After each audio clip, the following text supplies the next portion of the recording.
What is up, guys? Welcome back to the Crew 2, and in this video I'm going to revisit the Chevrolet Corvette C3 after the handling update that was part of Season 8 Episode 1. It is kind of insane to me that we are already in Episode 2. I really do feel like time is honestly flying by, and plus Motorfest is obviously approaching fast here, but nonetheless, guys, the Chevrolet Corvette C3 is going to be a pretty interesting car. It's also going to be one of those touring cars I honestly never see being used. I do find this kind of interesting though because there is going to be a lot of touring cars that I do believe are going to be a lot better than how they were. But at the same time, guys, I also feel like there's going to be a lot of cars that are honestly not the greatest. And I really do feel like the C3 is most likely going to be in that category. But nonetheless, though, the top speed of this car is also going to be pretty similar to other touring cars. I was able to get this car to go around 258 miles per hour, and depending on where you actually were on the road, you could probably hit around 260. At the same time, though, I would also say 258 miles per hour on a touring car is probably not going to be insanely impressive.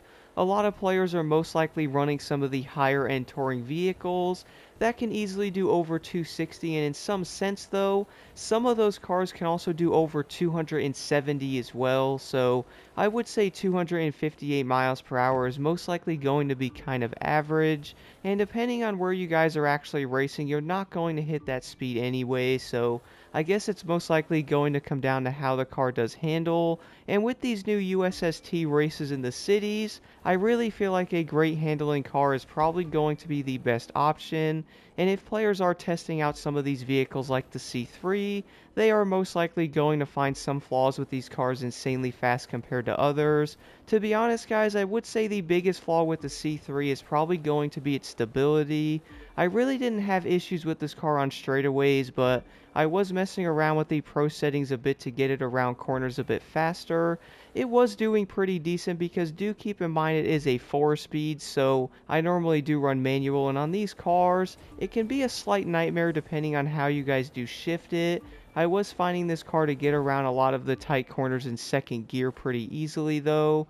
And of course, with this being a 4-speed, if you guys are using manual, you're probably going to notice the car bouncing off the rev limiter.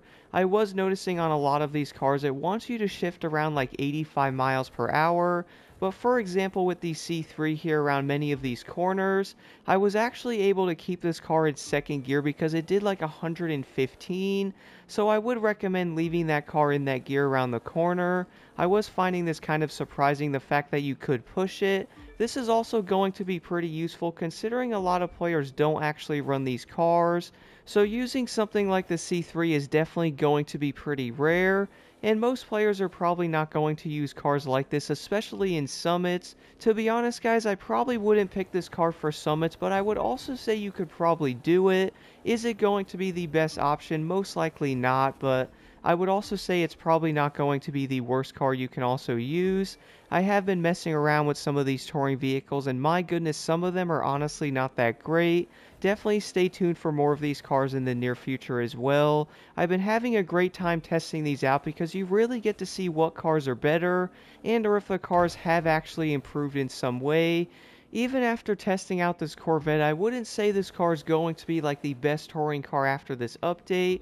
I would still say this car is going to be pretty dang decent, and you could most likely run this thing in like a summit if you guys would like to. Sure, you're probably not going to have like the fastest time, but at least you could probably get into platinum with this car if you do want to test something else out, instead of running like the top 5 touring vehicles, which honestly, I really can't blame players for actually using those, but overall, the C3 is still going to be a great car, and it's even better now.